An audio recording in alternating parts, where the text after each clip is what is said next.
인간에게 경험이라고 하는 것은 매우 큰 가치를 부여하는 경우가 많습니다. 하지만 나의 커다란 경험이 매우 주관적인데도 그것을 절대화시키고 객관화시켜서 진실을 왜곡하는 경우도 있습니다. 오늘 본 말씀에는 한 나병 환자가 등장하는데요. 그는 그의 특별한 경험을 소개하고 있습니다. 그 특별한 경험이 무엇이냐? 한마디로 이야기하면 병이 나았다는 것이죠. 42절을 볼까요? 곧 나병이 그 사람에게서 떠나가고, 그러니까 이 사람에게 가장 큰 경험은 나병 환자였는데 그 병이 나은 것입니다. 그러니까 이 사람에게는 최고의 경험을 한 것이죠.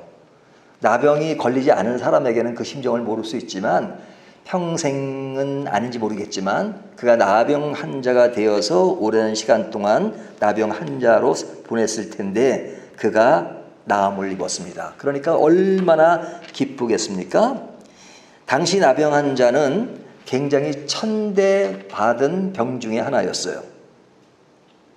그 천대라는 것이 왜 더 천대였냐면 일반 병원 그냥 병이 들었다 그 정도로 끝났는데 당시 나병 환자라고 하는 것은 하나님으로부터 벌을 받았다, 하나님으로부터 징계를 받았다 하는 그런 의미를 담고 있었습니다. 그러니까 그 사람들이 대부분 그런 인식을 가지고 있었어요. 걸린 사람도 그런 생각을 가지고 있었고 또 걸린 사람을 보는 사람들도 저 사람들은 하나님의 벌을 받은 거야 라고 이야기를 했습니다.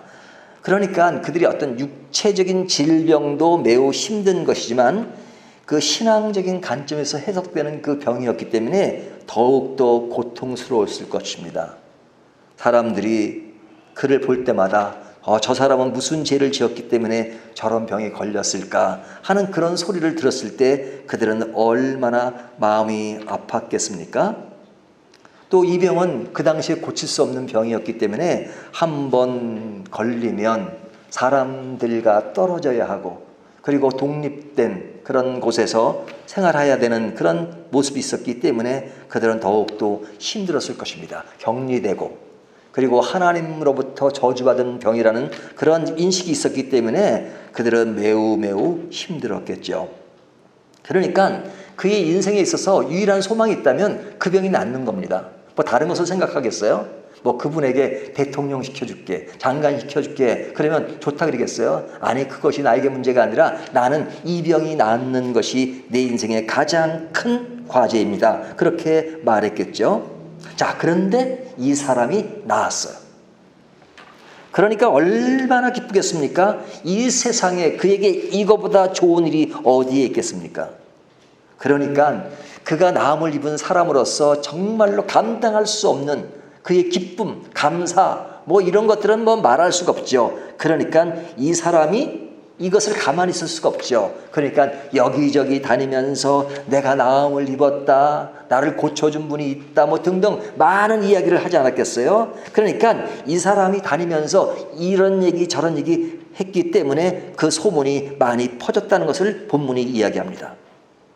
45절을 보면 그 사람이 나가서 이 일을 많이 전파하여 널리 퍼지게 하니, 그죠?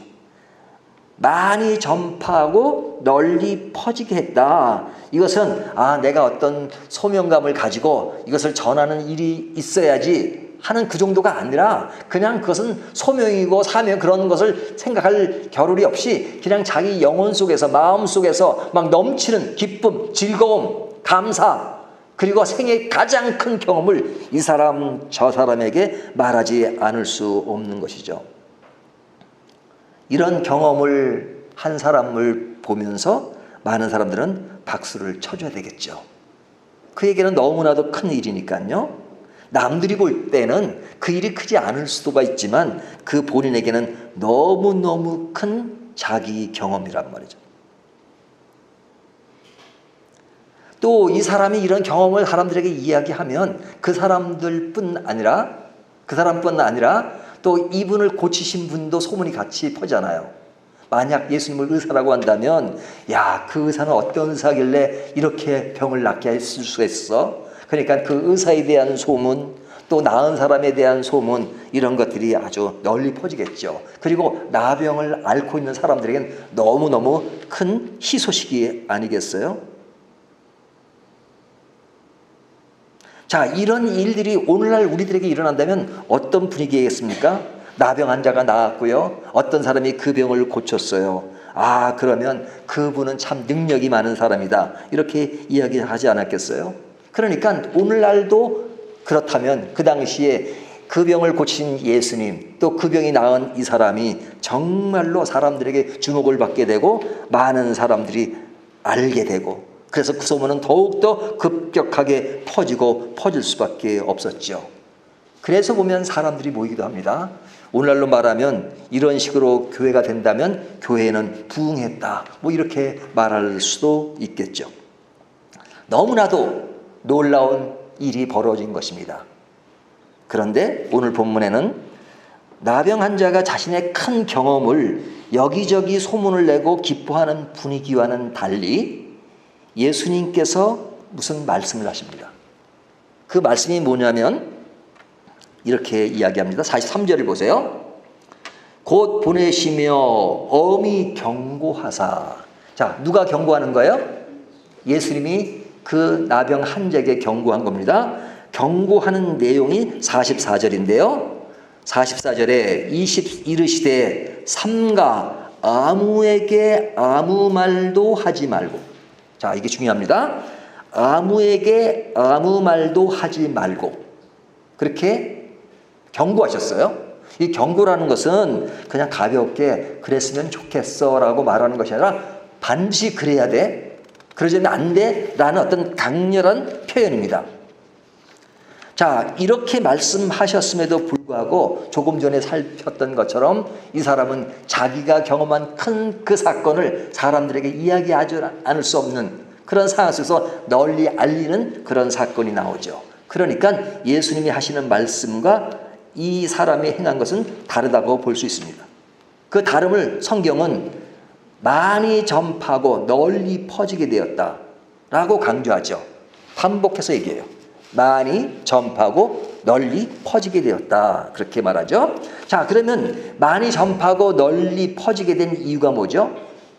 조금 전에 이야기한 것처럼 자기 경험이 너무 크기 때문에, 이것은 자기 인생의 최고의 사건이기 때문에 이것을 이야기하지 않을 수가 없었어요. 그러니까 말을 했겠죠. 또 예수님이 아무 말도 하지 말라고 했지만 그 아무 말로 하지 말라고 하는 그 이유가 무엇인지를 정확히 몰랐을 거예요. 왜냐하면 거기에는 너무 깊은 뜻이 있었기 때문에 그것까지 이 사람이 헤아리지는 못했을 것이라고 생각합니다. 또 이 소문이 나는 것이 나쁜 일로 소문나는 것이 아니고 좋은 일로 소문나는 거잖아요. 어떤 사람에 대한 사생활에 대해서 그 사람의 문제점, 그 사람을 가십하는 그런 이야기를 하는 것은 안 좋은 일이지만 칭찬하고 좋은 일을 얘기하는데 그걸 누가 뭐라 그랬어요? 사람들이 그렇게 해주면 좋아하잖아요. 근데 지금 이 일은 굉장히 좋은 일이란 말이죠. 나은 것. 나병 환자들은 얼마나 큰 희망의 소식입니까? 근데 그 나병을 고치는 분이 계시다는 것, 이것을 사람들에게 알리는 것, 그것은 뭐 더 좋은 일이 아닌가라고 생각할 수 있단 말이죠. 자기를 낫게 해주신 분이 누구라면 그분을 숨기는 것보다는 사람들에게 알리는 것이 좋지 않겠느냐 하는 생각이 있었을런지도 모르죠. 그러니까 자기 경험이 너무 크기 때문에 아마 예수님이 하시는 말씀이 잘 들어오지 않을 수도 몰라요. 예수님은 엄히 경고하시고 그리고 아무에게도 말하지 말라고 했는데 그 말이 들어오지 않고 그는 자신이 경험한 그 경험이 너무 크기 때문에 이리저리 다니면서 사람들에게 이야기를 한 겁니다. 자, 이렇게 함으로써 어떤 일이 발생했느냐. 45절 하반절을 보면요. 그러므로 예수께서 다시는 드러나게 동네에 들어가지 못하시고 오직 바깥 한적한 곳에 계셨으나 사방에서 사람들이 그에게 나아오더라. 자, 어떤 일이 벌어졌죠? 예수께서 드러나게 동네에 들어가지 않으시고, 그러죠? 그러니까 어떤 활동에 어떤 제한이 됐다는 거죠. 그리고 사방에서 사람들이 몰려왔다. 예, 우리가 지난 시간에 동네에 대한 이야기를 많이 했잖아요. 동네 때 사람들이 몰려오는 이야기. 그것처럼 지금 막 소문이 퍼져가지고 온 곳입니다. 그러니까 예수님이 동네를 피했던 얘기를 지난 시간에 했어요. 그리고 한적한 곳에 계셨다. 이렇게 하죠. 지난주에도 나왔던 그 분위기와 비슷합니다. 여기 보면 한적한 곳에 계셨으나, 예수님은 한적한 곳에 왜 가셨어요? 지난주 본문대로 기도하시기 위해서. 자, 그러니까 예수님의 사역에는 병 고치는 것이 핵심이 아닙니다. 예수님의 사역은 병 고치는 일을 하시지만 병 고치는 일이 핵심이 아니에요. 병을 고친다는 것은 어떤 신학적 의미로 보면 어떤 의미를 담고 있냐면 그분이 메시아다 하는 것을 알려주는 거예요. 구약 성경에 메시아가 오시면 이런 일을 행하실 것이다. 그 내용 중에 병 고치는 내용이 들었어요. 그러니까 메시아가 왔으니까 당연히 구약에 예언한 대로 병 고치는 일을 보고서 저분이 메시아구나 하는 것을 알 수 있죠. 그런 의미를 담고 있습니다. 그뿐 아니라 예수님을 병자를 고칠 때 어떤 표현을 쓰냐면 불쌍히 여기사 그래요. 예수님이 환자를 볼 때 불쌍히 여기세요. 그러니까 불쌍히 여기시는 마음. 그 병 고치는 것이 우리 인생의, 우리 신앙의 전부는 아니지만 그러나 사람들이 앓고 있는 병자로서의 모습은 괴롭고 너무 힘들고 슬픈 것이기 때문에 그 어렵고 슬픈 것을 예수님은 보시고 불쌍히 여기시고 그를 고치시고 그를 새롭게 행진할 수 있도록 만들어 주신 분이 예수님이시잖아요. 예수님이 가진 어떤 큰 범주의 어떤 의미가 있지만 그 의미 안에 포함된 많은 사건 중에 하나가 병자를 고치시는 것이었습니다. 하지만 그것이 전부는 아니죠. 핵심은 십자가를 지기 위해서 예수님은 오셨어요. 병자를 고치기 위해서 오신 것이 아니라 십자가를 지기 위해서 오신 것이 목적이에요. 그런 가운데 행해지는 사건이 병자를 고치시고 가르치는 일이었죠. 그래서 예수님의 본 핵심은 죄인을 구원하시는 겁니다. 죄인을 구원한다는 것, 그것은 복음의 주체가 되시는 것이죠. 그래서 성경은 어린 양으로 오셨다고 이렇게 얘기합니다.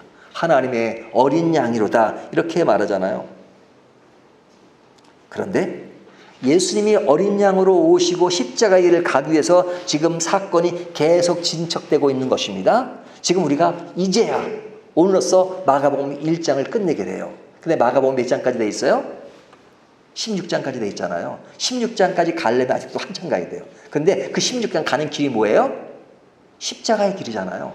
예수님의 사건의 클라이막스는 십자가예요. 그 십자가가 우리를 구원하고 우리를 사망에서 생명으로 옮기고 거룩하고 흠없이 만들고 그리고 영원한 생명을 갖게 하는 그 사건, 죄의 문제가 해결되지 않는 한 우리의 인생에 아무런 소망이 없는 곳에 그 일을 담당하기 위해서 예수님은 하나님의 어린 양으로 이 세상에 오신 거예요. 그 오셔서 메시아로서 그 모든 사건, 상황들을 하나하나 행해나가는 과정 중에 병자를 고치는 사건도 포함되어 있었습니다.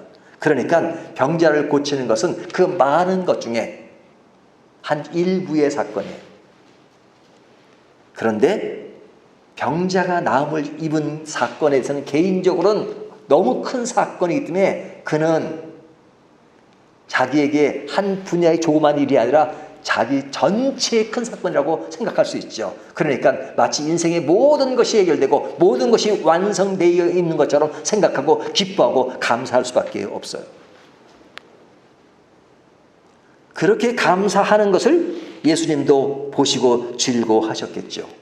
그리고 그 병에 걸린 사람들에게는 가장 큰 소망이 복음으로써 죄 문제를 해결하는 그것보다는 일단 내 병이 나은 것, 그것이 최대의 사건이 되지 않겠어요? 그런데 그 사건이 벌어졌고 그런 경험 있는 사람의 이야기가 전개되고 그러니까 사람들이 몰리고 그리고 그것을 고치는 그 분이 저기 계신다 하는 것이 알려지니까 사람들이 막 몰리기 시작했죠.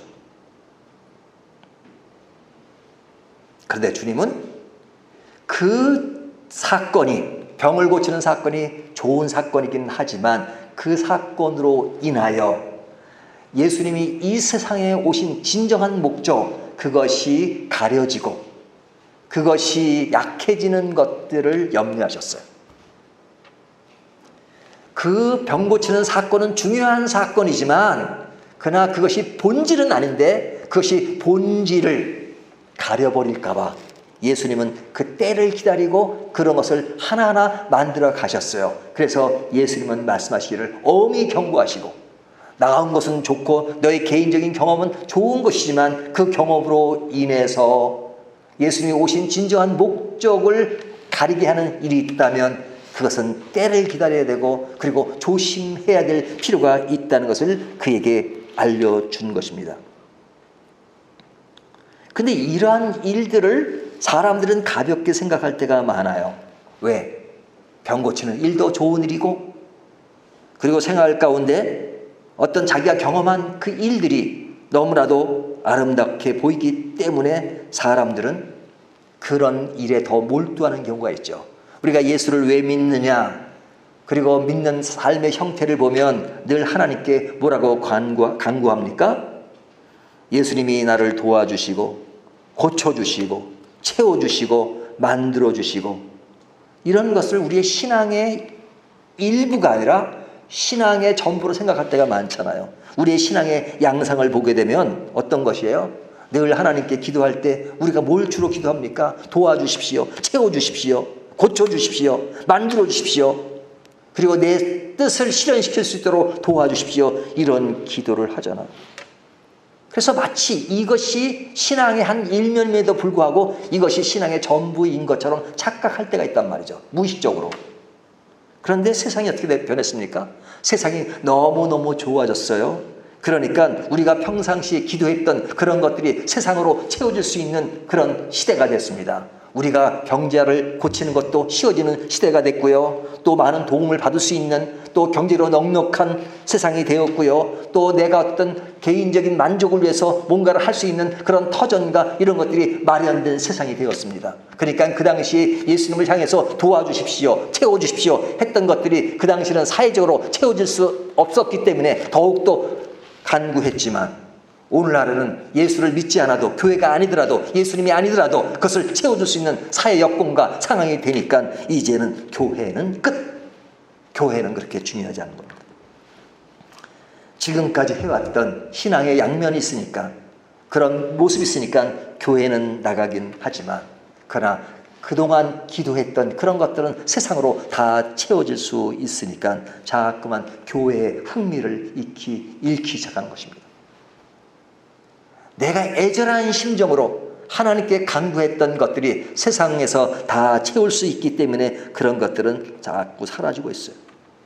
진짜 교인으로서 간구해야 될 것은 뭡니까? 구원의 문제, 내세의 문제, 하나님 나라의 문제. 그래서 하나님 나라의 백성으로서 하나님 나라의 가치관을 가지고 그의 삶의 스타일을 살아가고 영원한 천국을 바라보면서 우리가 구원받은 백성으로 가야 될 내일의 길은 이미 서서히 사라졌습니다. 왜? 내가 평상시에 신앙에서 겪는 경험들이 나를 너무 크게 지배하기 때문에 그렇습니다.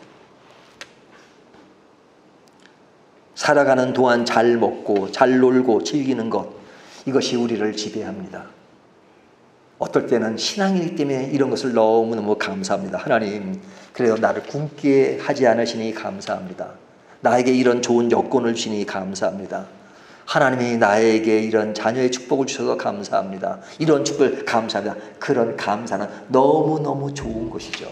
하지만 그런 것들에 빠지다 보니까 마치 예수 믿는 것이 그런 것으로 채워진 것에 만끽하고 감사하고, 그래서 신앙이 그것이 전부인 것처럼 생각하고, 그리고 점점 본질의 문제가 가려지는 경우가 있단 말이죠. 내가 추구하는 것이 이루어진 것에 대해서 자랑하며, 그래서 그것이 마치 신앙인 것처럼 착각하게 되는 요소가 바로 그런 요소들입니다. 그래서 그런 맥락에서 오늘 본문을 보면요, 이 나병 환자와 예수님의 대화의 그 내용에는 아주 묘한 차이가 있습니다. 그 묘한 차이가 뭔지 아십니까? 자, 보세요. 40절을 보면 한 나병 환자가 예수께 와서 꿇어 엎드려 간구하여 이르되, 자, 나병 환자가 꿇어 엎드려 간구한다. 그럼 꿇어 엎드리는 것은 가까이 왔다는 거죠. 그 당시 나병 환자는 이렇게 사람 가까이 올 수 있는 사람이 아니었어요. 근데도 이는 가까이 왔습니다. 그러면서 하는 말이 원하시면 저를 깨끗하게 하실 수 있나이다. 여기 중요한 말이요. 두 가지입니다. 원하시면이란 말과 깨끗하게 하실 수 있나이다. 이 원하신다는 것은 누가 원해야 된다는 거예요? 예수님이 원하시면, 그러니까 예수님이 원하시면 고쳐주시고 원하지 않으시면 고쳐주지 마십시오라는 어떤 적극적이지 않은 그런 측면이 아니라 예수님이 어떠한 존재라는 것을 인식하고 있어요, 이 사람은. 이게 우리가 지금 마가복음에는 지금 1장 40절이지만요, 마태복음에는 8장 1절에 나와요. 8장 1절에. 8장 1절은 어디에 속한 거예요? 5, 6, 7장이 산상수훈이잖아요. 그러니까 산상수훈에 예수님께서 많은 복음을 가르치시고 그리고 많은 사람들이 예수께 왔다고 하는 이야기가 8장 1절에서 이 나병 환자 얘기가 8장 1절부터 시작됩니다. 그러니까 이 사람도 산상수훈의 이야기를 듣고 예수님께 나아갈 가능성이 많죠. 그렇다면 예수님이 어떤 분인가를 좀 알았던 것 같아요. 그러니까 원하시면 모든 주권을 예수님께 이야기합니다. 저를 깨끗하게 하실 수 있나이다. 이 사람이 깨끗하게 했다는 이 표현도 상당히 어떤 새로운 용어예요. 우리가 의학적인 용어로면요, 깨끗하다는 말씀을 나게 해주십시오. 낫게 해주십시오. 그래서 이 사람은 깨끗하게 하실 수 있나이다. 그러니까 예수님이 이렇게 말하는 이 사람에게 대해서 뭐라고 말씀하시죠? 41절, 예수께서 불쌍히 여기사 손을 내밀어 그에게 대시며, 손을 내밀어 대신다는 것도 이거 특별한 얘기예요. 왜냐하면 당시 구약의 율법에는 나병 환자에게 손을 대면 부정한 것이에요. 그래서 예수님이 손을 대셨어요. 율법을 뛰어넘으셨어요. 이르시되 내가 원하노니 그러죠. 자, 이 사람이 뭘 원했어요? 원하시면, 그냥 예수님께서 말씀을 원한다, 내가 원한다 하면서 깨끗함을 받으라 하시니, 깨끗함이 또 나오죠. 자, 이 깨끗함이라는 단어가 계속 반복됩니다. 42절, 곧 나병이 그 사람에 떠나가고 어떻게 됐다고요? 깨끗하여진지라 그러죠. 깨끗하여진지라. 그리고 예수님께서 엄히 경고하시는데 거기도 보면 내 몸을 제사장에게 보이고 내가 깨끗하게 되었으니 그러죠. 깨끗하게. 자, 이 깨끗하다는 말이 계속 반복되고 있죠. 계속 반복되고 있습니다.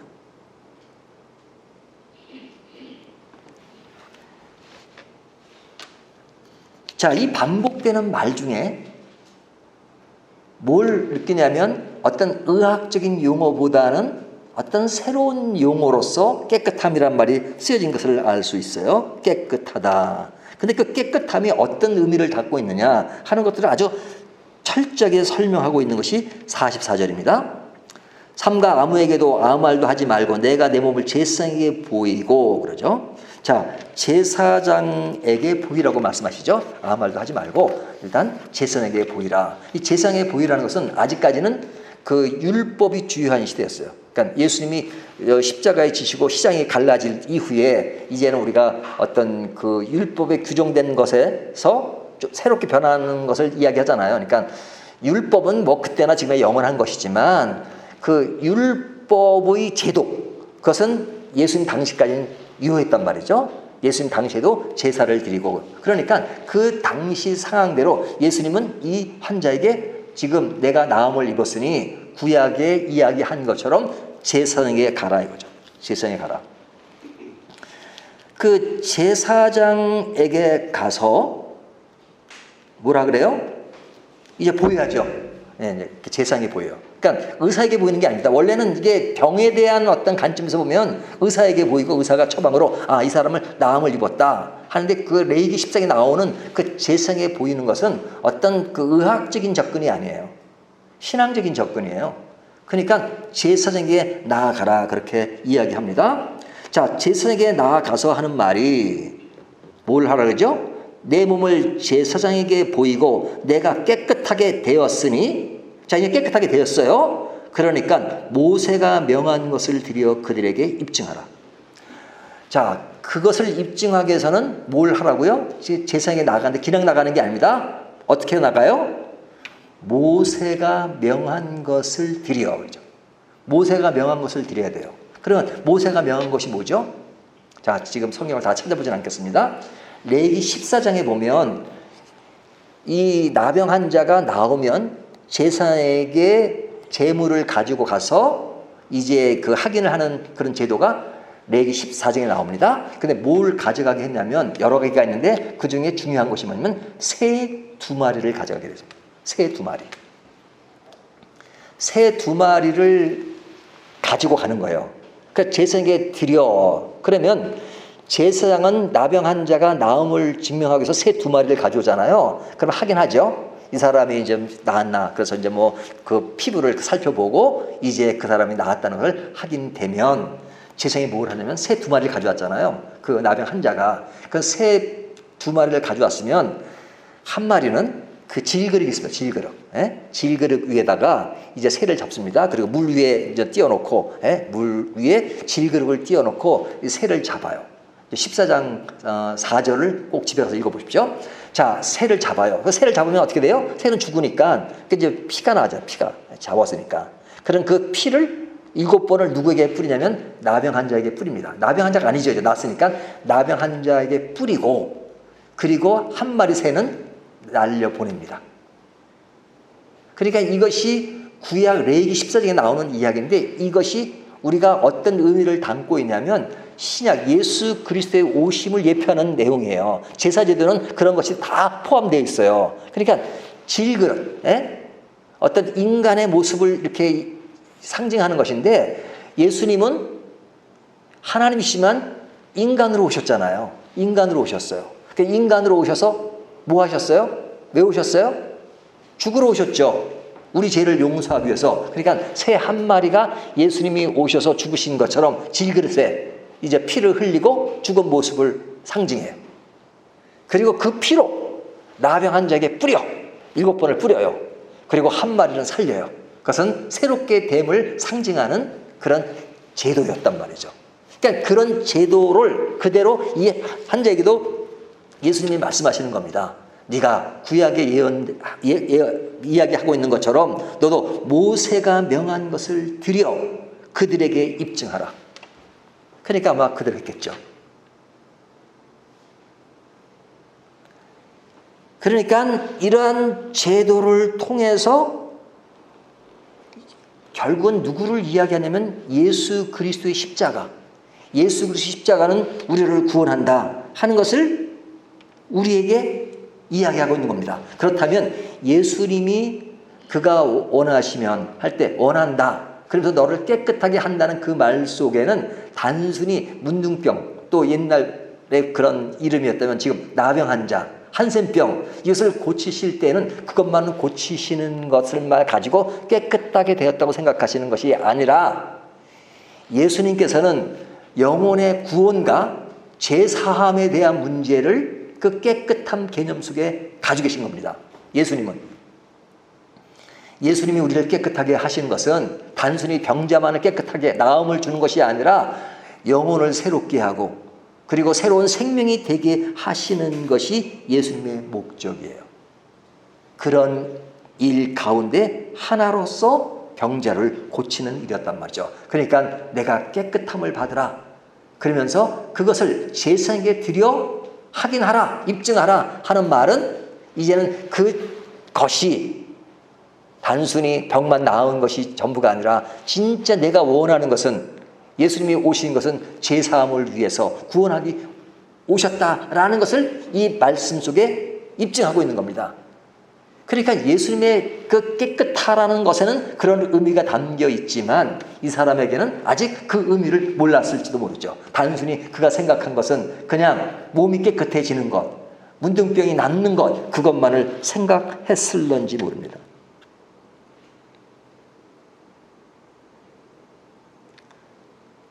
그렇기 때문에 우리는 이 말씀을 보면서 우리는 과연 어떤 것을 주로 생각하고 있느냐. 예수님이 하시는 많은 개념 속에 가장 본질적인 개념을 우리는 외면하고 그냥 내가 경험했던 내가 받았던, 내가 느꼈던 그런 것들에 매몰되어서 예수님이 가지는 그런 깨끗함의 그 살아있는 의미, 그것을 외면하고 있지는 않은가. 그것을 외면한다면 우리는 점점 우리의 신앙이 다른 곳으로 갈 수밖에 없죠. 그래서 이탈되고 다른 그런 이상한 신앙의 양상, 그러면서도 우리는 이상하게 간다고 생각하지 않고 그냥 기독교인의 그런 우리의 신앙의 어떤 그런 일면들을 그대로 행하니까 마치 우리의 신앙은 제대로 신앙생활을 한다라고 생각할런지 모르죠. 차라리 믿지를 않으면 나는 기독교인이 아니고 예수를 믿지 않아, 뭐 나에게 천국이 있겠어, 이렇게 말하겠지만 내가 어떤 기독교인의 모양을 그대로 지니고 있기 때문에 나는 여전히 천국이고 나는 구원받았고, 그러면서 구원받은 사람의 양상은 그냥 그런 예수 그리스도의 십자가와 구원의 감격, 그것보다는 그냥 내가 병을 낫다는 그것에만 매몰되어서 그것이 마치 신앙인의 길을 다 가는 것처럼 생각하고 있다면 그것처럼 비참한 것은 없는 것입니다. 비참하지 않은 것 같은데 비참해지는 경우가 너무 많죠. 내가 경험한 신앙의 한 면이 그 핵심을 가질 때가 그런 것입니다. 그 경험이 신앙의 모든 것에 유익이 된다는 것만을 생각한다면 오늘 말씀은 그것을 경계하라고 말씀하시는 것입니다. 경계하라.